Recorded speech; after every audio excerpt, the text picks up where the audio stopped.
But I wanted to see what would happen. I wasn't optimistic, Me but too. you know, No, it's I the was hope that optimistic counts. before I saw the starting lineup. I saw the starting lineup, like I'm like, hi guys, welcome to Soccer with 304.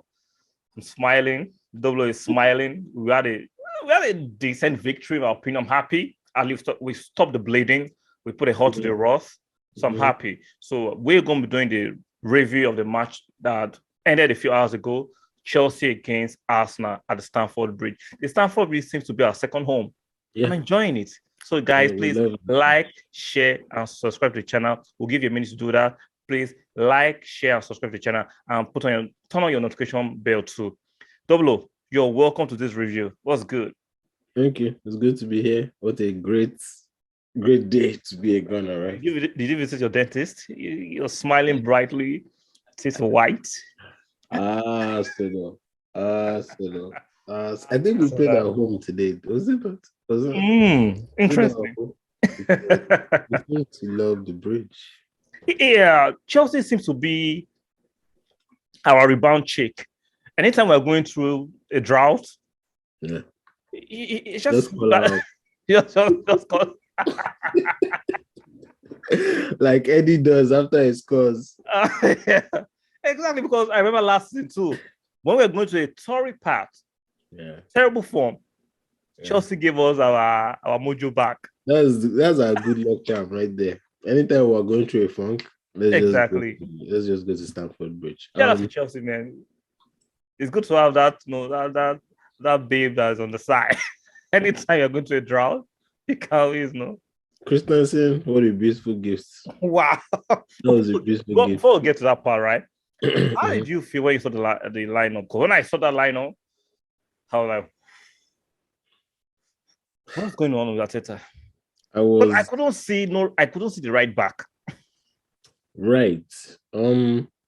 So when I said I was like, what is going on? But how I took it was I was going to play Benjamin as right back. I was going to play Holding to partner with Gabriel. And he was going to play obviously Tavares on the left. Like in a 4. But I guess I was so lost in the game that I couldn't even figure out. If you look at the first 5 minutes, I'm sure some of our viewers can agree with me. It seems like Saka was playing like a wing back. Yeah, he was actually. And the commentators made some points about that. And the tactics were all over the place. Exactly. I'm like, this is not time for you to be experimenting. I'm like, Arteta, I'm saying it again, show Badun, because I do not understand this guy sometimes. And for a large spell of the game, it felt like White was isolated in that right White back. was doing a good job, but you could see that he is not a right back. Right. Yeah, I couldn't figure out when I saw the sheet. Okay, I said Elneny. Wow, interesting. I didn't even know he was still a player. Exactly, it's been a while, right? Yeah, it's been a while. Who else? And Holdinho. I was like, wow, what's going on? Holding starting. And then Getcha out front, I wasn't surprised. But I wanted to see what would happen. I wasn't optimistic. Well, you know, I was optimistic before I saw the starting lineup. Like I'm like, what? You saw it that day, you lost hope. I'm like, what is going on? I'm like, okay, let's see. Let's see what he has off his sleeves. Of course. Then the first 10 minutes, we're in and out. Then Tango Christensen just gave us that gift, which was great. Christmas came early for us. After Easter gift. That was great gift. And I don't care that it is a mistake. I don't care that I don't want to hear nonsense. Well, I'm not even on those. I'm not there for the noise anyway, so I won't hear it. Can you turn up your volume a little bit? Yeah, is it better now? A little bit, yeah. It's good now. Yeah, I'm not here for the noise that it was a gift. There's this English saying, you don't look a gift horse in the mouth, right? Okay. So we are not going to look at Christensen as well. We're going to take what it gives us, and it gave us a very beautiful true pass. So that was a beautiful. That was a good one. I was skeptical maybe Eddie wasn't going to finish the job, but that was an emphatic finish. Yeah, I was like, oh my god, is he going to finish it? But he handled it well. As that was a striker's finish. Like it showed me that Even though I don't rate him, but he has that in his locker. He has something, yeah. He has that in his locker, yeah. He was able to fend off Malangsa, who had not, so he didn't have that one. Didn't have a great game, and was able to slot it past. Yeah. Mendy is one of the best keepers in the world, so that was good for our confidence, if you ask me. Then they equalized. They equalized because we're shaky at the back right now. I mean, it's a disjointed back four. But if you look at it, that was a deflected goal sometimes. So yeah, you can't really blame. You can't blame anyone. Then Mitro comes in and gives us a lead again. That I love Smitro's finish. That was a top class midfield finish. See, he didn't hit the ball; he placed it. He placed it into the net. You don't need to hit the ball until your hamstring starts to bother. Exactly. Just place it. Place it. That was fantastic placing. And obviously, it was who played the pass to Saka, right? I think Xhaka was driving from the back. The way that was a dangerous drive. Yes. I'm like, what? I'm saying Xhaka not making players. I'm like, whoa. Yeah, because Holding was caught on our waist. Exactly. I played the ball to Xhaka, and Xhaka went on that drive. He took control. Yeah. He took control. He took ownership of the situation, which I love. Yeah. He made a dicey move, and it's found out. Sometimes you need to make dicey moves. You have to. I remember a goal that was similar to that he did something like that, and we went up and scored at the other end. So it was a beautiful nutmeg. That might be one of the goals of the season. Beautiful nutmeg. Passes to Odegaard, obviously. Odegaard passes to Saka, I think. Saka. Also Smith-Rowe. Odegaard gives it to Smith-Rowe, and he just finds that place was fantastic. That was lovely. As he passed it into the net. He passed it into the net. It was... While we're still trying to get the grip of the game, they equalized the game. Right, because... Do you blame Tavares for the second goal? Was that the Aspilicueta goal? Yeah, because it was that run. He didn't follow his marker. Yeah, why would you allow Aspilicueta to score? Exactly. He wasn't following him. No. He could have done better, but he would live and learn from his mistakes, right? The commentator was saying, as a defender, you need to be ahead. Exactly, of the opponent as a defender. As a defender, you need to be ahead, and he slept up. He was ball watching. Yeah, so exactly. When the ball fell to, and it was a beautiful cross. But preceding that, I think that was a foul on Ben White. I don't think that was a rugged challenge, and for some reason, maybe I need to look at it again. But when I saw it, I thought it was a weak. No, I think that was a foul. That was a foul on Ben White leading to that goal. Yeah, I didn't buy it, but I'll need to look at it again. But we conceded, and then I was like, okay. Then we managed to, get through the first half. The second half comes, and Eddie, I like his persistence and tenacity. He didn't give up. So that shows what we've been complaining for. Even though I don't want Eddie to sign a new contract, neither do I want Lacazette. But you could see that if that was Lacazette, I was giving up on that ball. But Eddie was persistent, harrying the Chelsea defenders for the third goal. Remind me of the third goal again. When he was harrying the pass, I think Saka passed it to Eddie. It turned into the Chelsea defense. He harried them to get the ball back. Ricocheted back to him, and he just nicked it. Well, he's a poacher. He loves those kind of goals that are not clean, but he would just... I like his persistence. He was very persistent. He gets in. I don't think you're right when you say Laka would not try. Laka will try, but... He will try, but not that way. Not that way. Exactly. Right. That's what I'm saying. Eddie is still very... There's no excuse for Eddie not to be doing Look at the first goal. Lacazette will have covered that yard quickly, the way Eddie covered it. Yeah. And it's not as if it's the fastest, but at least it's faster than Lacazette. Oh, yeah.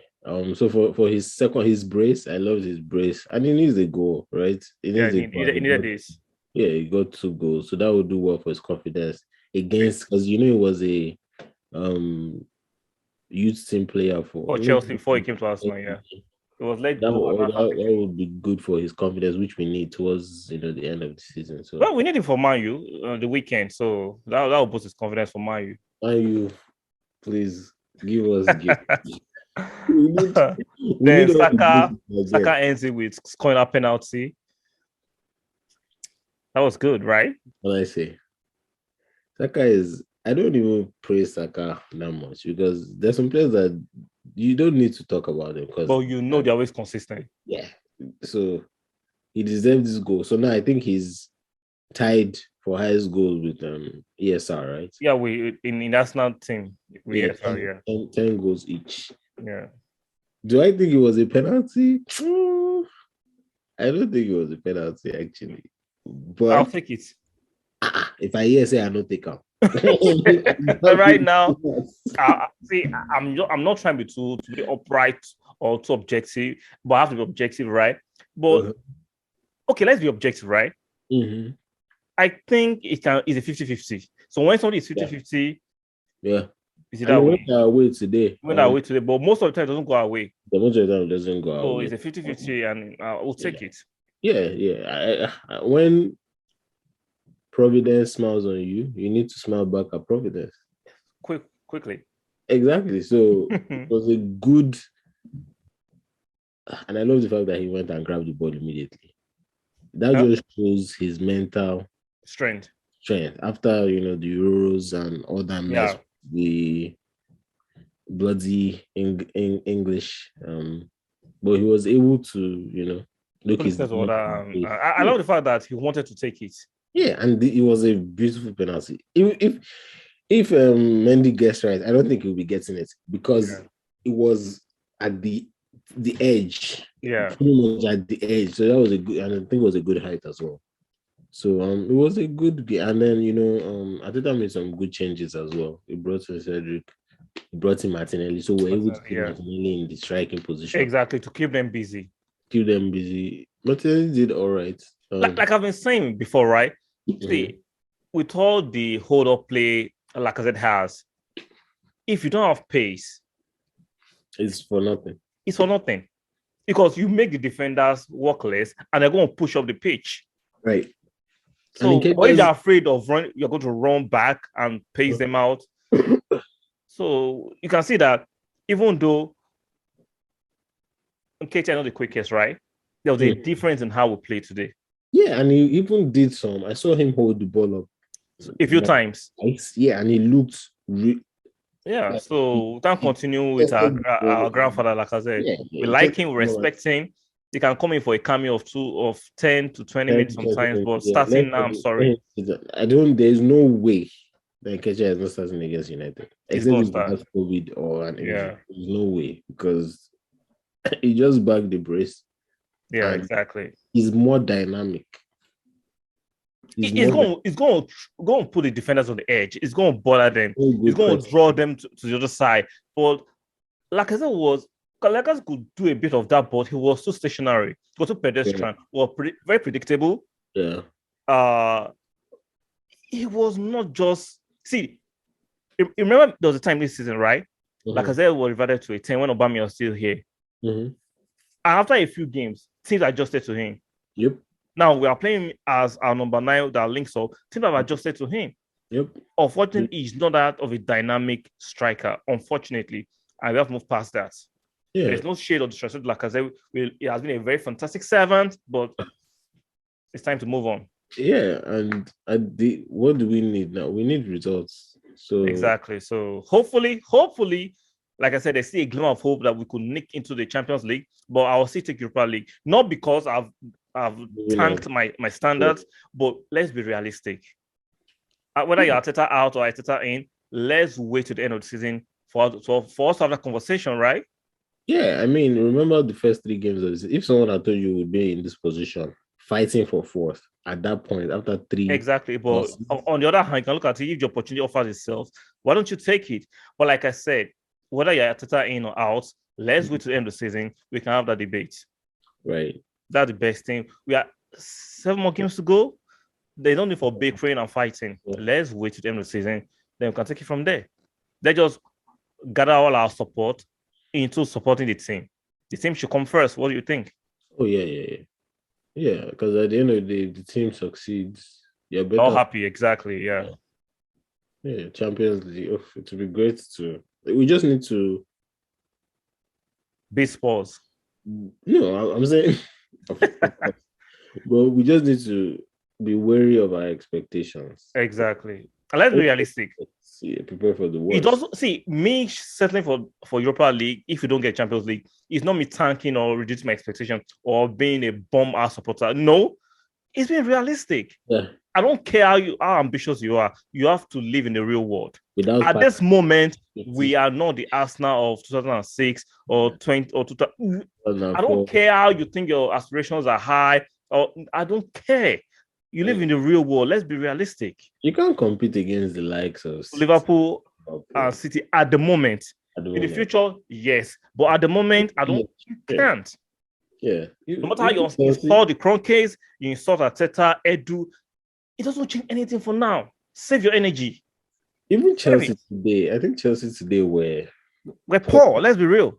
Chelsea, they were poor by their standards. They were poor. Lukaku was. I was like, this is the same Lukaku that was busting us. I want to bundle that get on Uber and drive him somewhere. Something is happening with him. Something's happening with Lukaku. So it's no time to talk about, we should have bought a few players in general. You cannot buy players for now. Can we just shut the F up and let's support the team and move on? What if? There's no what ifs. Deal with reality. At the end of the season, we deal with talking points. Do you think they were tired today? Because I think they played 2 days ago, right? I don't think about tired. I think the Chelsea team was overly rotated. Sa and Christensen is heading for Barca very soon. Sa is not a top class defender. Azpilicueta is on his last legs. Alonso, I'll beat Alonso. I'll dribble Alonso. He's not good defensive. He's not a good defender. Kante on a decline. Loftus-Cheek is a bomb. Wow. Werner, 1 good game, 7 bad games. Lukaku is done. Lukaku is on the beach at the moment. What of Mason Mount and Rhys Williams? Mason Mount, overrated English player. Come on. He's overrated. Let's be real. No? What about Rhys? They're right back. I think he's the only decent performer in the team right now. It's James. I say Rhys Williams. Yeah, so I think Chelsea need to go hard in summer and try to refresh their squad too, because there are a lot of bang average players or players on the decline in that team too. A few injuries and they didn't play their world class defender today. Rudiger? Yeah. It was missing. I think he's injured, but you can see that Rudiger does a lot for Chelsea. Regardless, I don't rate him in a back five. I think he's fantastic. Yeah. I think in the 4, I don't rate him. I can't have that with anybody. Yeah. In a 5, he looks very fantastic. But anybody can look fantastic in the 5. Odin looks like no, not everybody. No. Odin looks like Cannavaro in the 5 now. Nah, not all the time. Because you have to look at the volume of games, right? Mm-hmm. So what the volume gives for us to base that assertion, of course, if you look at the time we're still playing back 5 against Man City, Holden was there. It was a bomb. Mustafi, Holding, Socrates. Yes. Exactly. Let's not go into our bombing past. Let's move forward. Yeah, let's we have Holding for now. Exactly.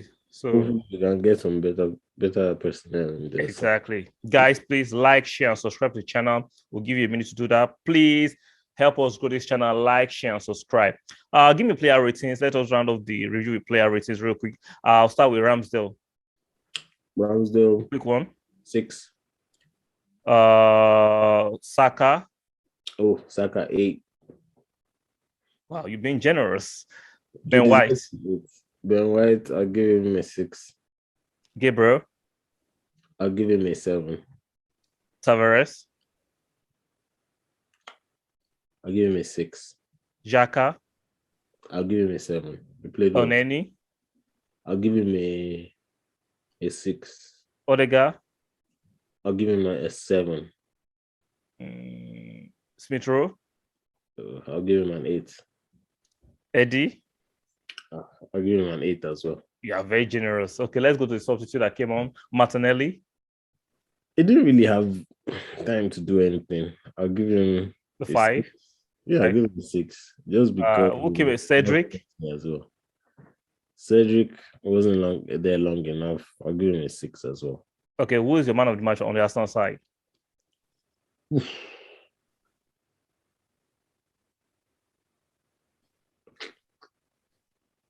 want to say Odegaard, but I think I'm going to say Bukayo Saka. Odegaard was controlling a lot today. Okay, for me, I think Xhaka had one of his best games in Arsenal jersey today. So for me, Xhaka is my Arsenal man of the match because Xhaka played like he was possessed. Right. Yeah, it was outstanding today. He had a game. It was leading. Even though if you don't watch closely, it was a bit on that. You won't notice, but Xhaka did a lot today. There was this opportunity that they had, and he had to track back against Lukaku, and he did a pretty good job. He didn't do anything crazy. He didn't do any acrobatic. Like I say, Xhaka is not fully irrational. He has his days. He can keep it cool. Slightly. Yeah, he can keep it cool. It's those days he doesn't take the meds that. scratch that part. But he had a good. He had a good game. Yeah. It was a good game. It was a good game. I didn't expect this.